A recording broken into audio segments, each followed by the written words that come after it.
Hi, this is Miles from MTB Time. Hope you guys are well. Today I'm going to briefly go through and help you figure out how to select the correct tyre pressure for your off-road adventures, mountain biking and bike packing. The reasons why I think it's important to have the right tyre pressure is for less pinch flats, less rolling resistance, better cornering, and also less bumps and more grip on the road.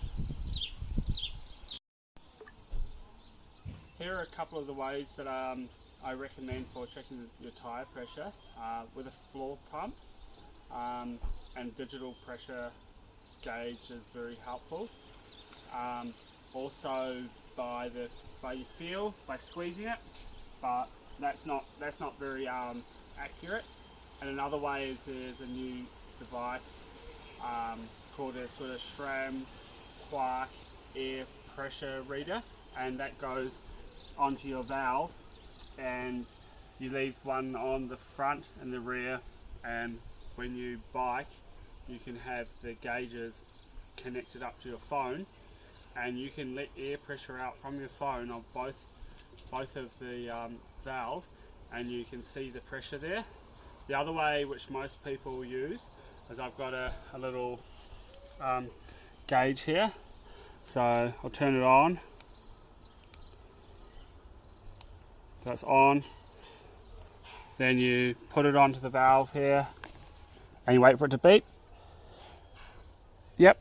So now it's showing me that the pressure on the front here is 31.1 psi, and this is really great because you can just have it in your back pocket or on here, and the battery lasts for a long time. And floor pumps, like some pumps, like a floor pump, it might say it's 110 psi, but it could be 10 to 15 psi under or over.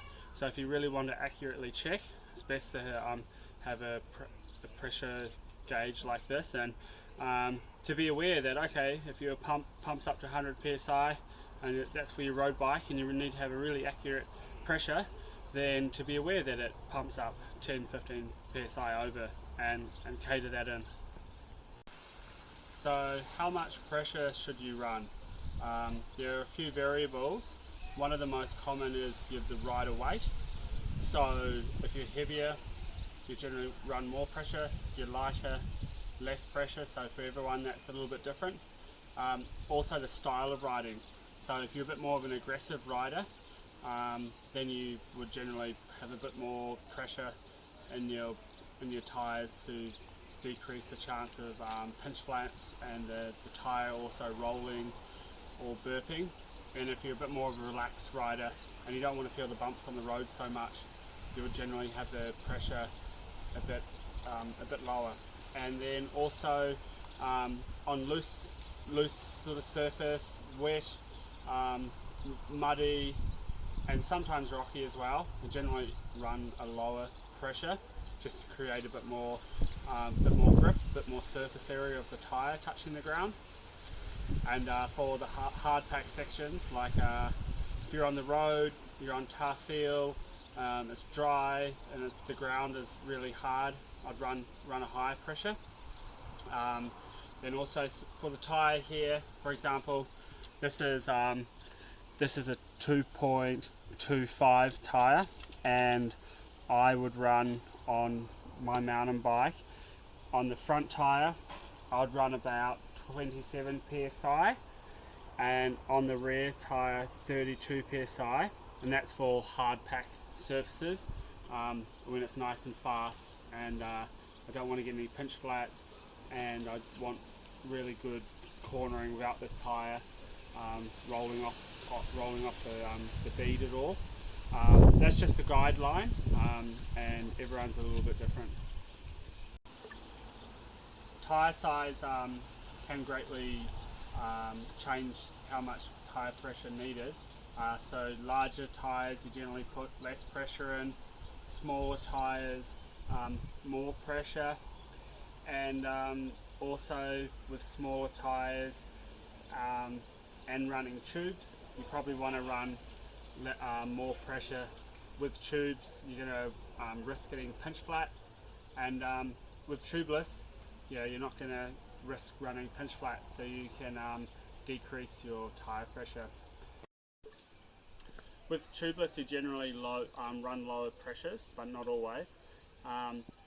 With running the lower pressures, you can get more grip, no snake bites, less flat, lengthens the life of your tyre, and also without a tube, less rolling resistance.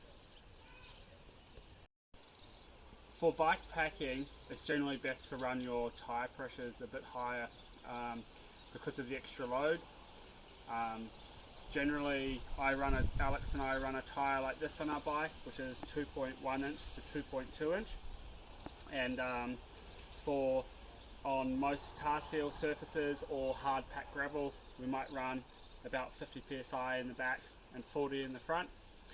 But different times as well, like you might come across where it's like really sandy or really loose, or where the gravel has been graded and everything like that, and you're actually going to want to lower your tyre pressures more bike packing than you might actually mountain biking, because you've got the extra load on there. You might hit a patch of sand or some really loose gravel, and your tyres are really going to sink in, and your handling will be dramatically changed, because you might just grip in and you won't have so much control. So in those instances like that, sometimes I might even run, like 20 psi at the front and 25 at the back if I'm running tubeless, and maybe a little bit higher if I was running tubes. But it's something that you need to have a feel, and when you're riding, there's always different terrain when you're bike packing. That's why it's so cool. So I think it's a bit of a thing to sort of figure out what's a good tyre pressure with your load, and we're going to give you some simple steps that could hopefully help you figure that out soon.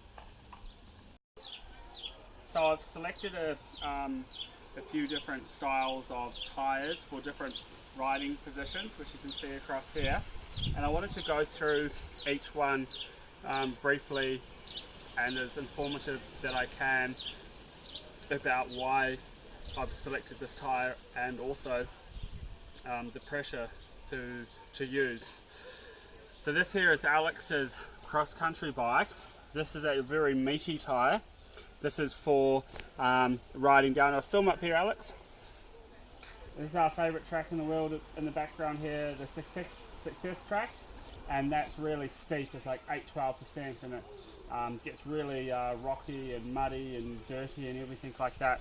And for most of our riding on there, especially winter, we run this tyre here, which is 2.35 inch, and on the front I'll generally run that anywhere between 18 to 20 psi, and that's running it tubeless. I find that's really good, and I take my gauge out and I check this. And if I was running this tyre on the back, I might sort of say in winter time I might be more 22 to 25 psi, but in summertime I might be 27 or 30. So when it's wetter and things, and more loose, like a lower pressure, and on your back wheel a high tyre pressure. This tyre here is a cross-country tyre at 2.2 inch. It's fairly worn. I picked it up from the recycling centre. It's almost time to chuck it out. But why I've actually been able to keep this is I run this tubeless, and I have the sealant in here. So even though sometimes every now and then I have a small little hole in it, there's a lot more life in it because I'm running it tubeless, which is a really good option. And I would generally run this at around, for Alex being quite light, it might be 25, 30 psi. If you're a bit heavy rider, then a bit more. And then moving this way here, this is a couple of tyres which I recently got for doing some gravel riding and a bit of cyclocross. This is a 35 millimeter tyre, and because it's skinnier, I like to run it at a bit higher pressure. So I'd quite often run this at like 45, 50 psi, a bit wider, like you've got here, then You know, I might run that sort of more like 35 or 40. So this tyre here is about a 1.9 inch cross-country tyre, and in the hard pack dry conditions I'll generally run this at about 40 to 50 psi. Here's another cross-country tyre, 2.2 inch, and I'll generally run this on the hard pack at about 25 to 30 psi. And so I'm just trying to give you a bit of an example between skinnier tyre, you pump up to higher pressure, and the fatter tyre to lesser pressure. And things will also always change as well when you're running in the mud and things, because I would put this tyre down to here if I was running in the mud, maybe to sort of like 25 psi or 30, and this one here sort of down to 20 or 22. So higher volume in the tyre, you can run less pressure because you're less likely to get a pinch flat, and it just rolls along better. So a good test to figure out the correct tyre pressure for you, what I would recommend is to pump up your front and your rear tyre to 20 psi, then go to a specific section of track and ride that track, time yourself, see how it feels, take some notes, etc. And then ride the track again in the same weather conditions, but instead of 25 psi, maybe put 27 and see how that feels. And then ride that again, same track, same weather conditions, and put it down to maybe 22.5 and see what you like the most, and take note of that. And also trying that again on the same piece of track but with different weather conditions. Maybe you're a rider who likes to ride, you know, you might start off the 25 psi and you go to the 22 psi, and you might like that. So if you like it, then go a little bit less and see how you like that.